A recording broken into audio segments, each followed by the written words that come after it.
Have you ever felt small, invisible, like your voice didn't matter, especially to someone who was supposed to care? I have. For years, I was in a relationship where my partner constantly made me feel weak. It wasn't always obvious, not like in the movies. It was subtle, a dismissive wave of his hand when I tried to share an idea, a condescending chuckle when I expressed an opinion that was different from his. "Oh, you're so naive," he'd say, "or you wouldn't understand." Each little comment was a tiny chip away at my self-esteem. He'd make decisions for both of us without even asking me, where we'd go for dinner, what movie we'd watch, even who we'd hang out with. And when I'd try to speak up, he'd act like I was being difficult or overly emotional. He painted a picture of me as this fragile, incapable person, and for a long time, I believed him. I started second-guessing everything. I stopped sharing my dreams because I was afraid he'd laugh at them. My world, once vibrant and full of possibilities, began to shrink until it was just the two of us, with him at the center. I became a supporting character in my own life story. The turning point wasn't a big, dramatic fight. It was a quiet moment of clarity. We were at a friend's party, and someone asked me about my work.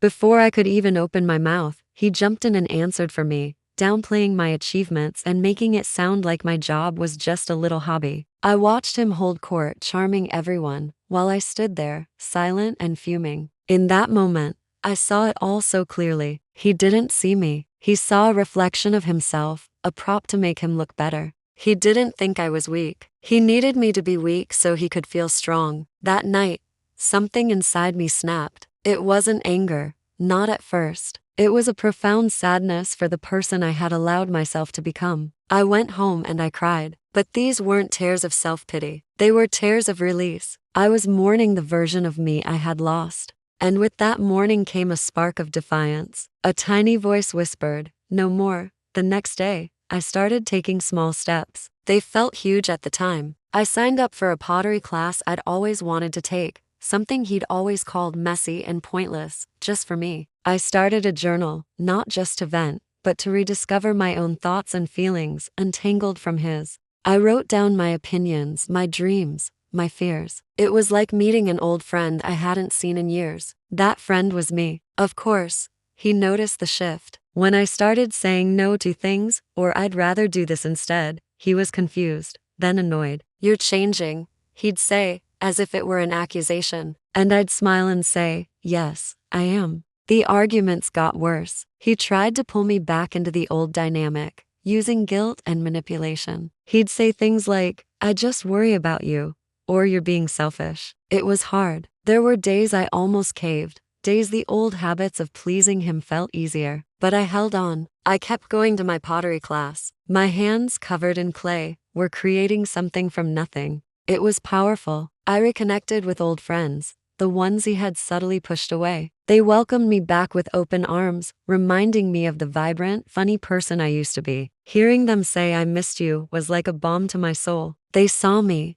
the real me. The final break was inevitable. It happened when I announced I was applying for a promotion at work, a big one he always said was out of my league. He laughed, that same condescending laugh, but this time, it didn't hurt. It just sounded hollow. I looked him straight in the eye and said, "I'm not asking for your permission." The silence that followed was deafening. He finally understood that the person he thought he controlled was gone. Taking back your power isn't a single event. It's a process. It's a series of small, brave choices you make every single day. It's choosing to listen to your own voice over the noise of someone else's expectations. It's learning to set boundaries and realizing that no is a complete sentence. It's about rediscovering your worth, not because someone else gives it to you, but because it was inside you all along. Today, my life is my own. I got that promotion. My apartment is filled with my lopsided, imperfect, beautiful pottery. I'm surrounded by people who lift me up,